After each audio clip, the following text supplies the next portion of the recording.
সবাইকে স্বাগত জানাচ্ছি এবং ষষ্ঠ শ্রেণীর প্রিয় শিক্ষার্থীরা, আশা করি সবাই ভালো আছো এবং যারা ভিডিওটা দেখছেন সবাইকে স্বাগত জানাই জেআর মেথডে।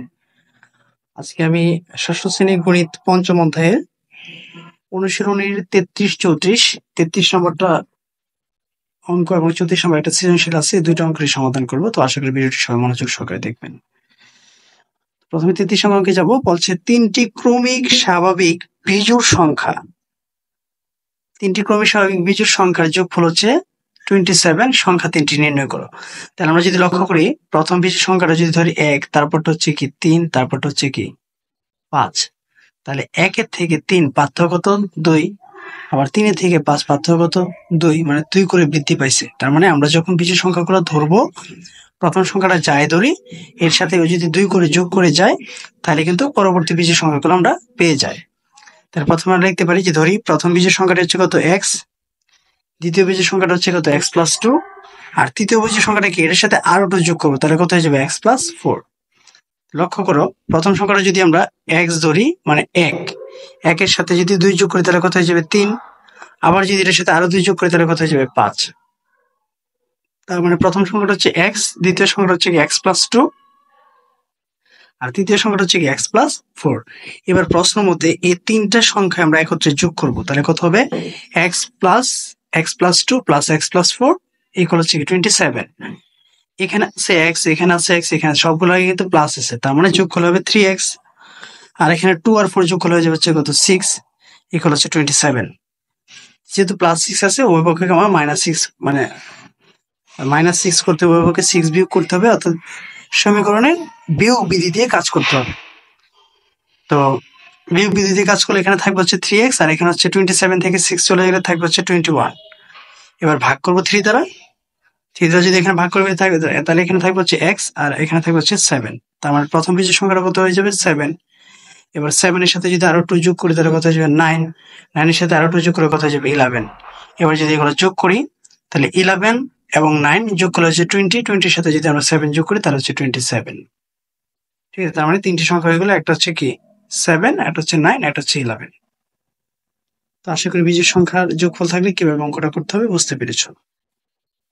এবার যা হচ্ছে তোমাদের বইয়ের সৃজনশীল অঙ্কে। সৃজনশীল অঙ্কে একটা ডাক্তার দেখবো। 34 নম্বর অঙ্কে বলছে একটি আয়তাকার ফুলবাগান, আয়তাকারের দৈর্ঘ্য আছে, প্রস্থ আছে। ফুলবাগানে প্রস্থ অপেক্ষা দৈর্ঘ্য 2 মিটার বেশি, প্রস্থ অপেক্ষা দৈর্ঘ্য 2 মিটার বেশি আছে। তাহলে প্রস্থ যতটুকু আছে, দৈর্ঘ্য তার থেকে 2 মিটার বেশি আছে, তার মানে আগে প্রস্থই ধরে নিতে হবে। তো ক নম্বরে বলছে বাগানটির প্রস্থ x মিটার হলে এর পরিসীমা x এর মাধ্যমে প্রকাশ করো। পরিসীমা সূত্র হচ্ছে 2 × দৈর্ঘ্য যোগ প্রস্থ। ক নম্বরে বলছে বাগানটির পরিসীমা 36 মিটার হলে এর প্রস্থ কত? তাহলে এটা আমরা বের করবো। আর গ নম্বর বলছে বাগানটি পরিষ্কার করতে 320 টাকা, মানে 320 টাকা খরচ হলে প্রতি বর্গ মিটার পরিষ্কার করতে কত টাকা খরচ হবে? তাহলে ক নম্বর দিয়ে প্রথম আগে কিন্তু আমাকে দেওয়া আছে হচ্ছে বাগানের প্রস্থ দেওয়া আছে x মিটার, তাহলে আমি লিখতে পারি বাগানের প্রস্থ হচ্ছে x মিটার। তাহলে বাগানের দৈর্ঘ্যটা কত হবে? তার থেকে 2 মিটার বেশি বলছে, তার মানে দৈর্ঘ্যটা আমরা কি লিখবো? x প্লাস 2, 2 মিটার বেশি বলছে বিধায় আমরা প্লাস 2 লিখলাম। এবার পরিসীমা সূত্র হচ্ছে কি 2 × দৈর্ঘ্য যোগ প্রস্থ। তাহলে দৈর্ঘ্য কত হয়ে গেল? দৈর্ঘ্য হচ্ছে কি x প্লাস 2, আর প্রস্থ হয়ে গেছে কি শুধু x। এবার যদি আমরা সবগুলো একত্রে এনে যোগ করে ফেলি, তাহলে x আর x যোগ করলে হচ্ছে কি 2x, আর এখানে থাকবে কি প্লাস 2। অথবা এটাকে এভাবে রাখতে পারি, যেহেতু x এর মাধ্যমে প্রকাশ করবো, আমরা x এর কোনো কাজ করলাম না, যেভাবে সেভাবেই থাকবে। ঠিক আছে।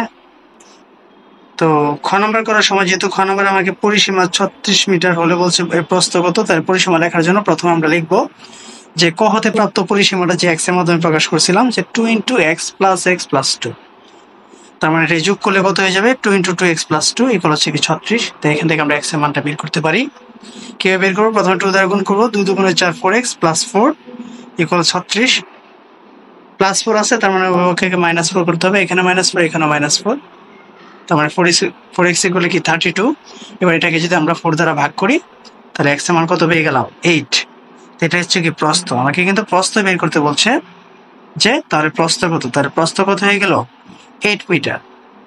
এবার গ নম্বরে যদি লক্ষ্য করি, গ নম্বরে বলা আছে যে বাগানটি পরিষ্কার করতে মোট 320 টাকা খরচ হলে প্রতি বর্গ মিটারে কত টাকা খরচ হবে? তাহলে বাগানের দৈর্ঘ্য প্রস্থ বের করতে পারছি, তাহলে বাগানের দৈর্ঘ্য তো বের করা যাবে, যেহেতু দৈর্ঘ্যটা বলছে 2 মিটার বেশি। তাহলে গ নম্বর দিয়ে আমরা লিখতে পারি যে খ হতে প্রাপ্ত প্রস্থ হচ্ছে 8 মিটার আর দৈর্ঘ্য হয়ে যাবে কি 8 + 2, তার মানে কি 10 মিটার। এবার ক্ষেত্রফল দুইটা একত্রে গুণ করব, বর্গ একক কেন লিখলাম, মিটার এবং মিটার গুণ করলে হয়ে যাবে হচ্ছে বর্গ মিটার, তার মানে কত হয়ে গেল 80 বর্গ মিটার। এবার আমরা লিখতে পারি যে এই 80 বর্গ মিটার বাগান পরিষ্কার করতে খরচ হচ্ছে 320 টাকা। তাহলে প্রতি বর্গ মিটার করতে খরচ হয় কত, এটাতে এটাকে যদি ভাগ করি তাহলে হয়ে যাবে কি 4 টাকা। তার মানে প্রতি বর্গ মিটার পরিষ্কার করতে খরচ হচ্ছে 4 টাকা। ঠিক আছে, তো আশা করি সৃজনশীলটা বুঝতে পেরেছ এবং বইয়ের 33 নম্বর অঙ্কটা তোমরা বুঝতে পেরেছ। তো ধন্যবাদ সবাইকে মনোযোগ দিয়ে ভিডিওটি দেখার জন্য। একটা রিকোয়েস্ট থাকবে, যদি ভিডিওটি তোমাদের কাছে ভালো লেগে থাকে তাহলে চ্যানেলটাকে অবশ্যই সাবস্ক্রাইব করবে এবং ভিডিওটি সবার মাঝে শেয়ার করবে। ধন্যবাদ সবাইকে এতক্ষণ মনোযোগ দিয়ে ভিডিওটি দেখার জন্য।